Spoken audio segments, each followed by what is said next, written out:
folks, I'm back. It's me, Mahmood Chowdhury, aka the People's Coach, aka your host and speaker for today. Now check this out, people. Today I want to talk to you guys about the challenges of raising 3 children. Yes, that's right, people. I am a father of 3, 2 boys and 1 girl. Now I'm here to bring something to your attention because you have to pay close attention to what I'm about to say, because if you don't, then your relationship could end up, well, it could suffer, basically. Now, check this out.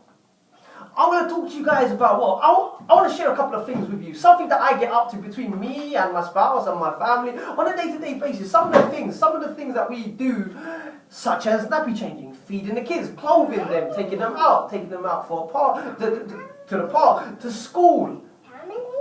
And it's one drill after another. It can be very, very challenging, because let me tell you something. If you're very goal-driven, goal-orientated, and you have your own objectives in life that you wish to carry out, follow through, and do, then I'm here to tell you that is going to have to take a back step, because the time that you have a family, they become your priorities.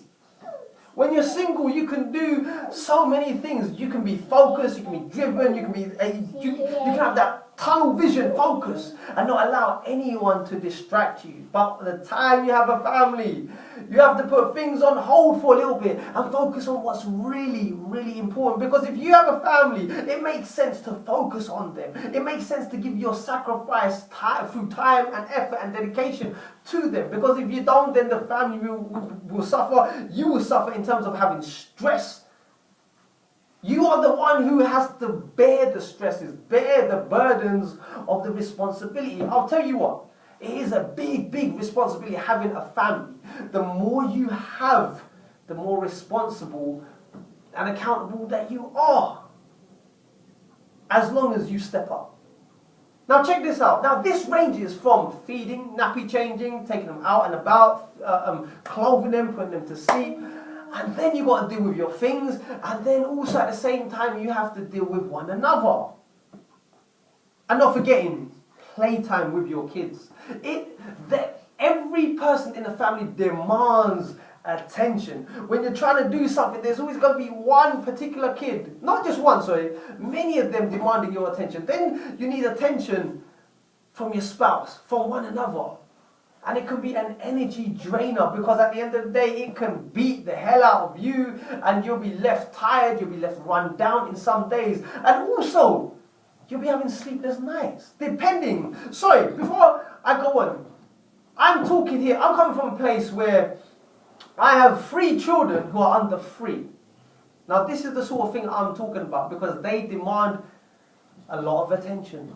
A lot of your time. And I'll tell you what, I'll give you another example. The time that both spouses are trying to be with one another, or trying to talk to one another, straight away, or a moment or two later, you have one of your children trying to interrupt you. Because children get very, very jealous, because they like to think that they are the only one that deserve attention. No one else, and they don't like to share that attention.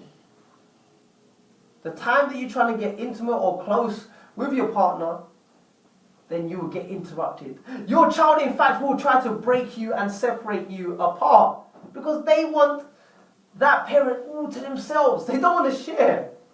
And you have to get used to that. And sometimes you have to acknowledge that you may become number 2. Not number 1 anymore, because number 1 becomes the kids. And then it becomes you. So you have to know your place and accept it, because it's inevitable. It will happen at one stage in your life if you have more than 1 child.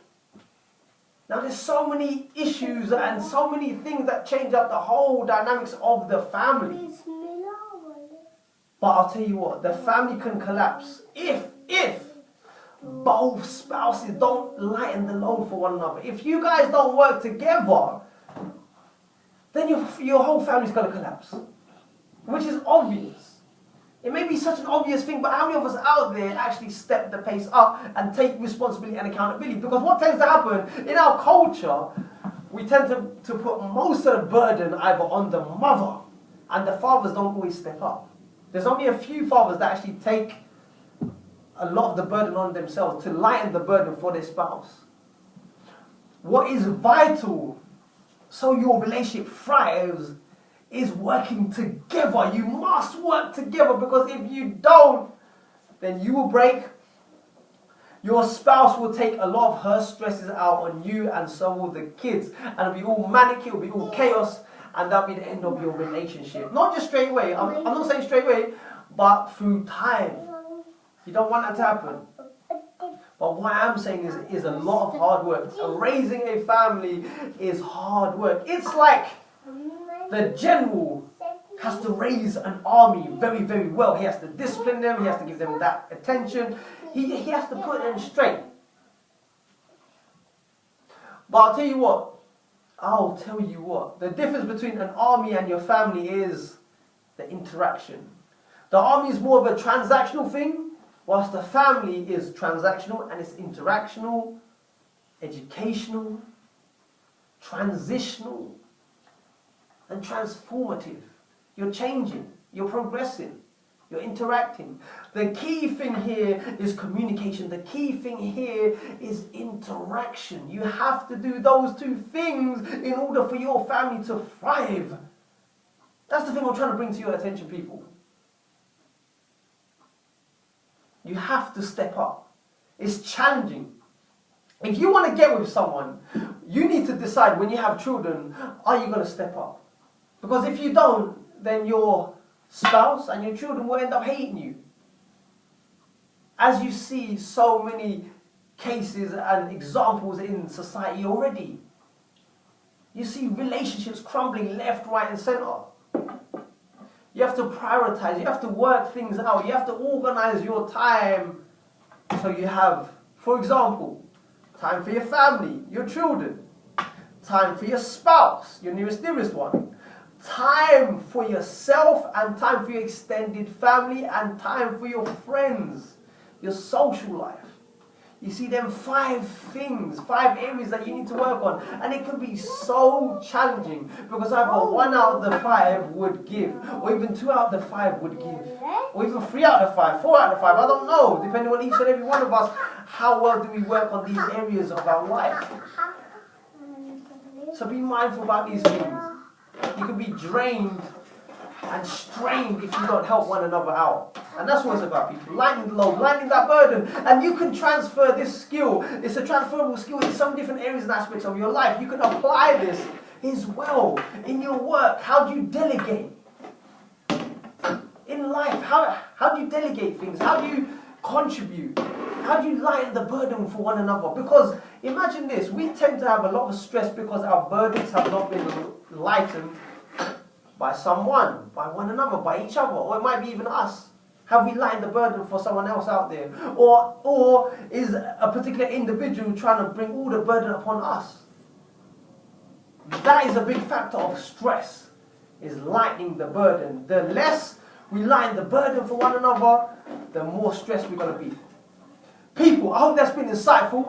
I hope that you will keep tuning in. Until then, take care, stay strong, stay focused. And always live to learn, to empower and inspire the lives of many, as well as yourself. Bye for now, from me and my son. Son, say bye. Bye, everybody. I'll see you. I'll see you again soon. I'll see you again soon.